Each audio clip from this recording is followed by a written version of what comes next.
Les Mille et une nuits, traduit par Antoine Galland, tome 1er, nuit 25.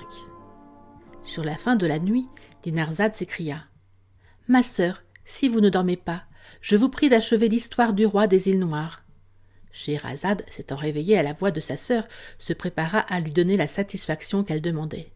Elle commença de cette sorte. Le roi demi-marbre et demi-homme continua de raconter son histoire au sultan. Après, dit-il, que la cruelle magicienne, indigne de porter le nom de reine, m'eut ainsi métamorphosée et fait passer dans cette salle par un autre enchantement, elle détruisit ma capitale, qui était très florissante et fort peuplée.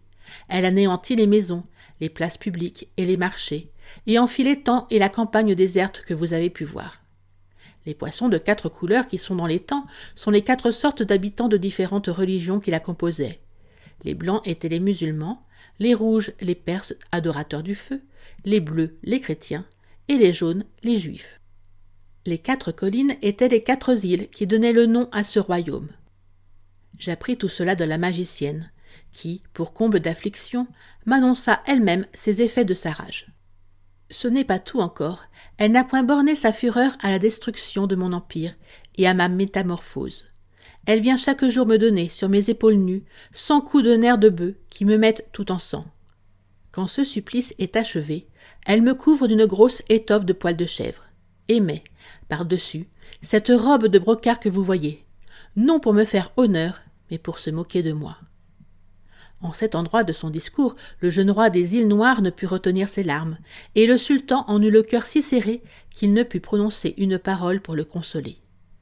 Peu de temps après, le jeune roi, levant les yeux au ciel, s'écria « Puissant créateur de toutes choses, je me soumets à vos jugements et aux décrets de votre providence.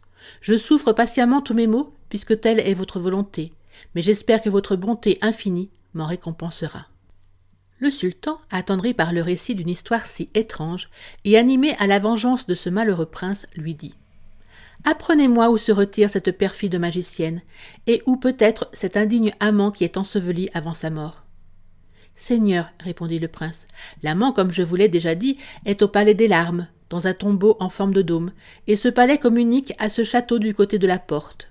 Pour ce qui est de la magicienne, je ne puis vous dire précisément où elle se retire, mais tous les jours, au lever du soleil, elle va visiter son amant, après avoir fait sur moi la sanglante exécution dont je vous ai parlé, et vous jugez bien que je ne puis me défendre d'une si grande cruauté. Elle lui porte le breuvage qui est le seul aliment avec quoi, jusqu'à présent, elle l'a empêché de mourir, et elle ne cesse de lui faire des plaintes sur le silence qu'il a toujours gardé depuis qu'il est blessé. « Prince qu'on ne peut assez plaindre, repartit le sultan, on ne saurait être plus vivement touché de votre malheur que je le suis. Jamais rien de si extraordinaire n'est arrivé à personne, et les auteurs qui feront votre histoire auront l'avantage de rapporter un fait qui surpasse tout ce qu'on n'a jamais écrit de plus surprenant. Il n'y manque qu'une chose, c'est la vengeance qui vous est due, mais je n'oublierai rien pour vous la procurer. » En effet, le sultan, en s'entretenant sur ce sujet avec le jeune prince, après lui avoir déclaré qui il était et pourquoi il était entré dans ce château, imagina un moyen de le venger qu'il lui communiqua. Il convint des mesures qu'il y avait à prendre pour faire réussir ce projet, dont l'exécution fut remise au jour suivant. Cependant, la nuit étant fort avancée, le sultan prit quelque repos. Pour le jeune prince, il la passa à son ordinaire, dans une insomnie continuelle, car il ne pouvait dormir depuis qu'il était enchanté, avec quelque espérance, néanmoins, d'être bientôt délivré de ses souffrances. Le lendemain, le sultan se leva dès qu'il fut jour, et pour commencer à exécuter son dessein, il cacha dans un endroit son habillement de dessus, qu'il l'aurait embarrassé, et s'en alla au palais des larmes. Il le trouva éclairé d'une infinité de flambeaux de cire blanche, et il sentit une odeur délicieuse qui sortait de plusieurs cassolettes de fin or, d'un ouvrage admirable, toutes rangées dans un fort bel ordre. D'abord qu'il aperçut le lit où le noir était couché, il tira son sabre et ôta sans résistance la vie à ce misérable, dont il traîna le corps dans la cour du château et le jeta dans un puits. Après cette expédition, il alla se coucher dans le lit du noir, mit son sabre près de lui sous la couverture, et y demeura pour achever ce qu'il avait projeté. La magicienne arriva bientôt.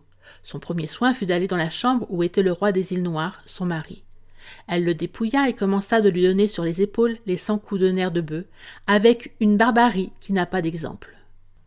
Le pauvre prince avait beau remplir le palais de ses cris et la conjurer de la manière du monde la plus touchante d'avoir pitié de lui, la cruelle ne cessa de le frapper qu'après lui avoir donné les 100 coups.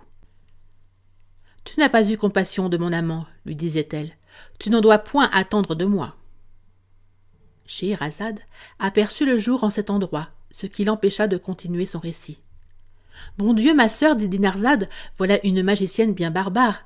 Mais en demeurerons-nous là, et ne nous apprendrez-vous pas si elle reçut le châtiment qu'elle méritait ?»« Ma chère sœur, répondit la sultane, je ne demande pas mieux que de vous l'apprendre demain, mais vous savez que cela dépend de la volonté du sultan. » Après ce que Schahriar venait d'entendre, il était bien éloigné de vouloir faire mourir Scheherazade.